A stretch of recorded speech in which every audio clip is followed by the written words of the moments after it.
लोटा जल सारी समस्या का हल है। पीछे महादेव की होली सीहोर की हुई, महादेव की होली आष्टा की हुई।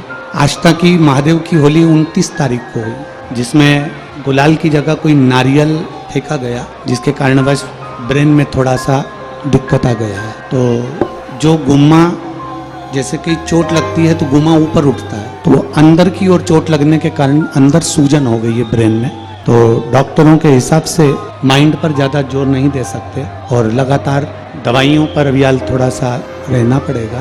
तो जब तक डॉक्टर परमिशन नहीं देते तब तक कथा हम कर नहीं सकते। एक लोटा जल सारी समस्या का हल है। केवल एक लोटा जल, एक लोटा जल सब समस्याओं का हल। कितनी समस्या का हल हुआ है बताइए जरा। एक लोटा जल, ये जितने चुनाव लड़ रहे हैं, लोकसभा चुनाव आया है, तुम लोग कह दो प्रचार मत करो, एक लोटा जल चढ़ाओ, सीढ़ी पर गिर जाओगे अपने आप। विश्वास करेगा कोई? एक लोटा जल सब समस्याओं का हल कहने वाले के घर में समस्या है, अपने घर का समस्या एक लोटा जल चढ़ा करके तो दूर नहीं कर पा रहा है, आपकी समस्या को दूर कर देगा। किसी ने कुछ बोल दिया और कहीं पर लिखा हुआ है तो उसका हमें ब्लाइंड फॉलोइंग नहीं करना है, अंधानुकरण, अंधश्रद्धा में नहीं जाना चाहिए। इसी आपके छत्तीसगढ़ में एक पंडित जी आते हैं, बड़ा तामझाम, बड़ा पंडाल लगता है उनका, और वो एक बड़ा सूत्र देकर चले जाते हैं, एक लोटा जल सभी समस्याओं का हल। और आप इस मंत्र को रट्टा मार लेते हैं और बच्चों को सिखा देते हैं, एक लोटा जल सभी समस्याओं का हल। निवेदन केवल एक है कि तुम्हारे घर के पास में, दुकान के पास में, जहां तुम रहते हो, अपने घर के पास जो शिव मंदिर हो वहां एक लोटा जल ले जाकर चढ़ाना प्रारंभ करिए। एक लोटा जल सारी समस्या का हल है। केवल एक लोटा जल। कभी आपने सोचा है महज एक लोटा जल से क्या सभी समस्याओं का हल हो सकता है? यदि ऐसा संभव होता तो पिछले साल, 1.5 साल से चला आ रहा रूस और यूक्रेन का युद्ध कब का खत्म हो गया होता। फिर हमारे देश के प्रधानमंत्री मोदी साहब को क्यों इतना बड़ा तामझाम करना पड़ता है अपने 2024 को बचाने के लिए? क्यों इतनी एड़ी चोटी का वो जोर लगा रहे हैं और उन पर ईवीएम घोटाला का क्यों टैग लगाया जाता है?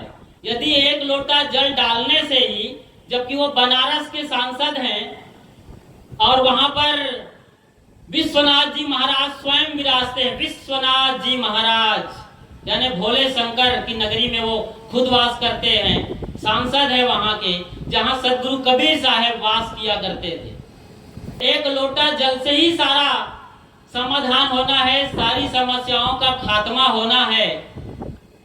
तो फिर आपके अंदर, आपके घर में, आपके समाज में और राष्ट्र और अंतरराष्ट्र में इतनी समस्याएं क्यों खड़ी हुई है? एक लोटा जल से ही जब किसी भी तरीके की समस्या से निजात पा सकते हैं तो पूरी दुनिया 2 साल तक क्यों पिसती रही कोरोना के चक्कर में और लाखों करोड़ों लोग मारे गए, जिसका किसी सरकार के पास कोई डेटा नहीं है। कितना सुंदर, अच्छा लगता है सुनने में, एक लोटा जल सभी समस्याओं का हल। एक लोटा जल समझते हैं आप? यदि सही तरीके से समझ पाए, जो कि वो बताते नहीं है मंच पर, वो तो भगवान भोले शंकर कहे जाने वाले भोले भंडारी के चिन्ह पर डालने के लिए कहते हैं। जो मंदिरों में आपने देखा होगा चिकना सा, उस चिन्ह पर डालने के लिए कहते हैं, एक लोटा जल डालो, सवेरे सवेरे जाओ और फूल पत्ती चढ़ाओ, बेल पत्ती चढ़ाओ और वो कर दो। एक लोटा जल तो दरअसल सवेरे सवेरे हमारे आयुर्वेद के ऋषियों ने और हमारी परंपरा ने बताया है कि अपनी खोपड़ी में एक लोटा जल डालना चाहिए। हमारी खोपड़ी का रेडिएटर रात भर चलता रहा है, गर्म हो गया है इंजन, उसको ठंडा करने के लिए 1 लोटा पानी सवेरे सवेरे पीना चाहिए। उषा पान कम से कम 2 गिलास तो पीना ही चाहिए हर आदमी को। और आप मंदिर में तो जाते हो, लोटा भर जल भी डालते हो, लेकिन उसके बाद क्या करते हैं आप? वापस आते हैं तो गिलास भर चाय पीते हैं। यही नहीं, सवेरे उठ उठ करके लोगों का ये काम है कि वो गिलास भर भर के चाय पी रहे हैं। चाय में क्या है?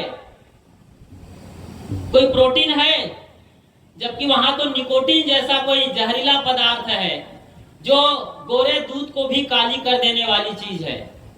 वो चाय जो चिड़चिड़ाहट पैदा करने की क्षमता रखती है हमारे अंदर, कितने कार्बन जमा होते हैं, कितने टार जमा होते हैं और कई बीमारियां होती है, नींद उड़ जाती है।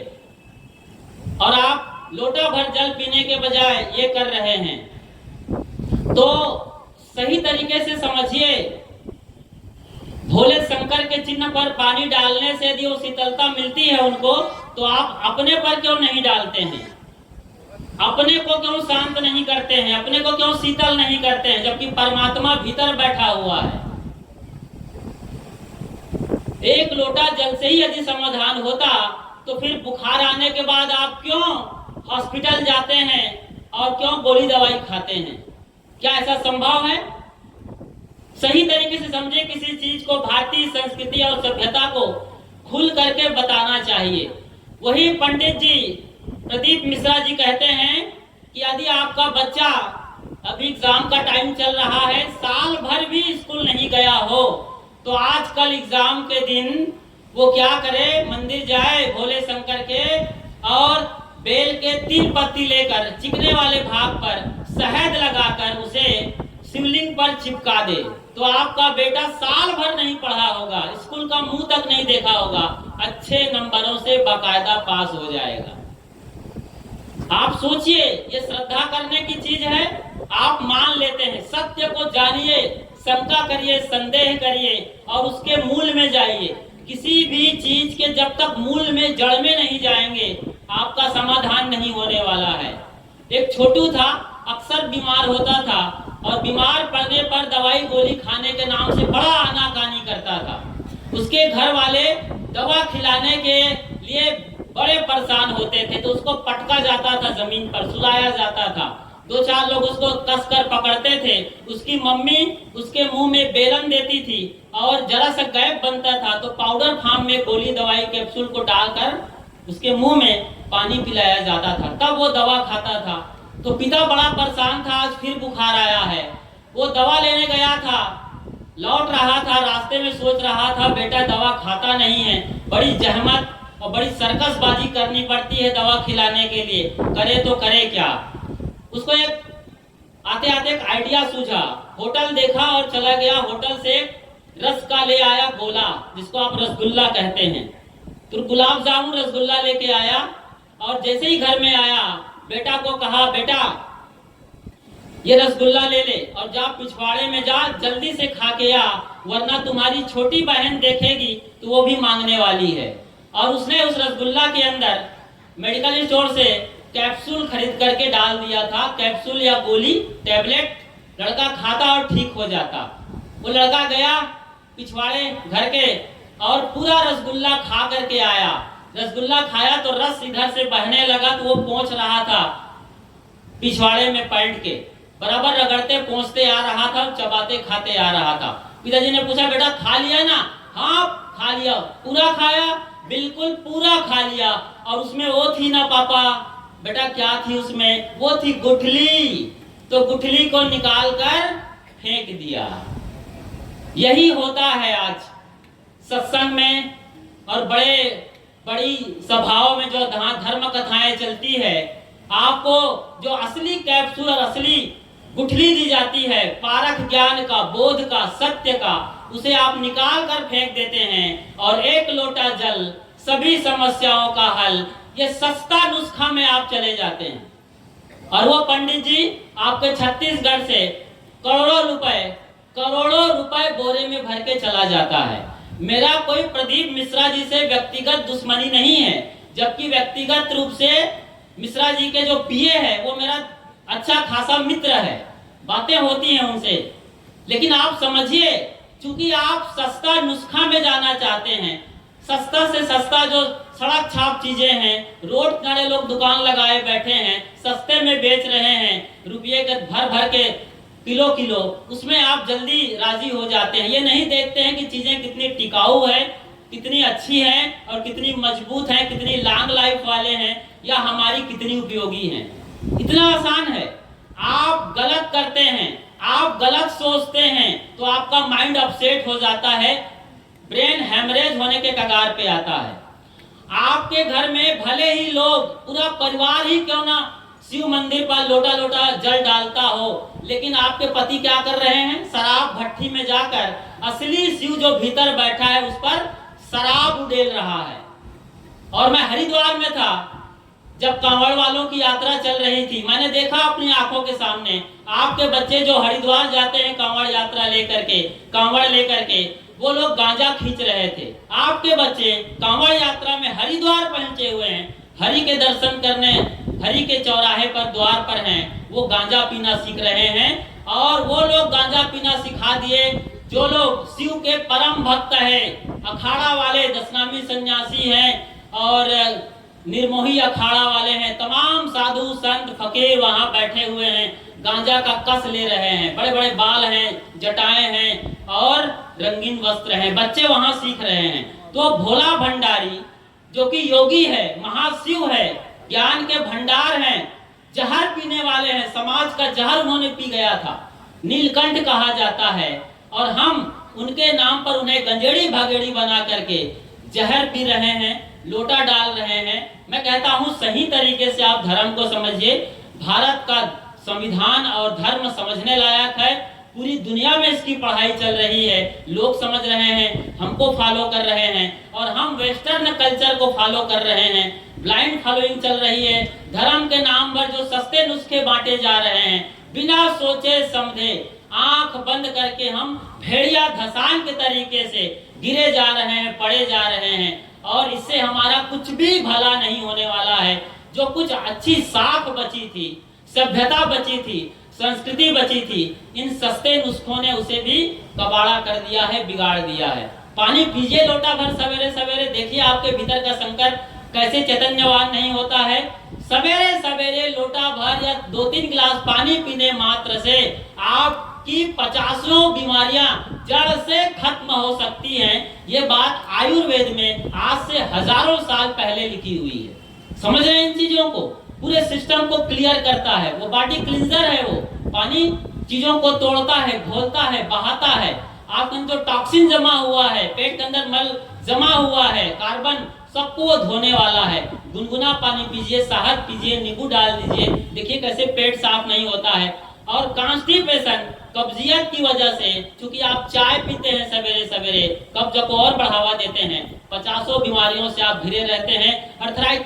अर्थराइटिस, ब्रोंकाइटिस, अस्थमा, और ये घुटने के दर्द, बीपी, शुगर, ब्लड प्रेशर जैसे कितनी बीमारियां हो रही, कैंसर तक आपको ले जाता है। वो एक पेट का रोग 99 बीमारियों का न्योता देता है। सबसे बड़ा ये पेट है जो 100 बीमारियों का बड़ा अड्डा है। तो पानी पीजिए सवेरे सवेरे, पानी दीजिए, दूसरों को चमक दीजिए, वाणी अच्छा बोलिए, धर्म कर्म अच्छा करिए, घर में साफ सफाई रखिए, एक दूसरे का सम्मान करिए, मीठी भाषा बोलिए, आदर के साथ अब जब सामने आते हैं तो भोले भंडारी केवल मंदिर में नहीं है, अल्लाह मियाँ केवल मस्जिद में नहीं है, चर्च में ईसा मसीह नहीं है, मंदिर, मस्जिद, चर्च, गिरजा घर, गुरुद्वारा से बाहर आदमी कहाँ है? माफ करिए, भगवान कहाँ है? ईश्वर कहाँ है? खुदा अल्लाह कहाँ है? लॉर्ड और गॉड कहाँ है? जिनको आप सवेरे सवेरे देखते हैं, जिनसे आप दिन भर मिलते हैं, उनके अंदर वो ईश्वर परमात्मा बैठा है, खुदा अल्लाह उनके अंदर रमता है, और लॉर्ड और गॉड उनके अंदर से बोलता है। उनसे क्यों नहीं मिलते हैं? परमात्मा से क्यों नहीं मिलते हैं? क्या एक जिंदा आदमी जिसके अंदर दिल धड़क रहा है, खून बह रहा है, जिसके अंदर भगवान का वास है, उनकी आंखें चमक रही हैं, उनके मन मस्तिष्क आपके मीठे बोल के लिए तरस रहे हैं, क्या उन्हें भगवान नजर नहीं आता? आपको भगवान पत्थरों में दिखता है, माटी में, प्लास्टिक में, डब्बे में, इसी में भगवान नजर आता है। प्राण प्रतिष्ठा करते करते एक लाइन बोल के मैं विदा लेता हूं। हमारे माननीय प्रधानमंत्री मोदी साहब प्राण प्रतिष्ठा के पहले रामेश्वरम गए थे और कई जगह के मंदिरों में जाकर उन्होंने कहा प्राण प्रतिष्ठा के बाद कि मैंने एक अलौकिक शक्ति ऊर्जा संचित की है और उसी के साक्षित्व में ये प्राण प्रतिष्ठा का आयोजन हम कर रहे हैं देश के लिए। सचमुच में यदि प्राण प्रतिष्ठा संभव है इस तरीके से तो रामेश्वरम जाकर के कई लोटा जल, रामेश्वरम में सबसे बड़े शिव विराजते हैं जो कि वहाँ कहा जाता है कि वो ज्योतिर्लिंग है, 12 ज्योतिर्लिंगों में सबसे बड़ा नाम है रामेश्वरम का, जहाँ राम ने स्वयं कहा जाता है कि शिव का वहां पर पूजा किया था। तो क्या मोदी वहां जाकर के आज जल ढाल करके 2024 से लेकर आने वाले 30 तक पूरे देश के प्रधानमंत्री क्यों नहीं बन सकते हैं? इतना आसान लगता है ये जल ढालने से? नहीं, आप सस्ते नुस्खे में मत बहिए और सही तरीके से धर्म ग्रंथों का अध्ययन करिए, संस्कृति और सभ्यता को समझिए, सदगुरु संतों के निकट बैठिए, उनसे सवाल करिए, पूछिए अपने बारे में। और बहुत सारी बातें हैं, थोड़े से वक्त में सारी बातें नहीं कही जा सकती है। मैंने इशारा में बहुत कुछ कहने का प्रयास किया, एक आध लाइन आपकी समझ में आ जाती है तो मेरा कहना सार्थक है। बड़े इत्मीनान से, शांत होकर, आंखों में चमक रखते हुए नजरों से नजर मिलाकर मुझे सुनते रहे, इसके लिए आप सबका शुक्रिया, साधुवाद, साहेब बंदगी साहेब। बहुत बहुत आभार साहेब जी आपका।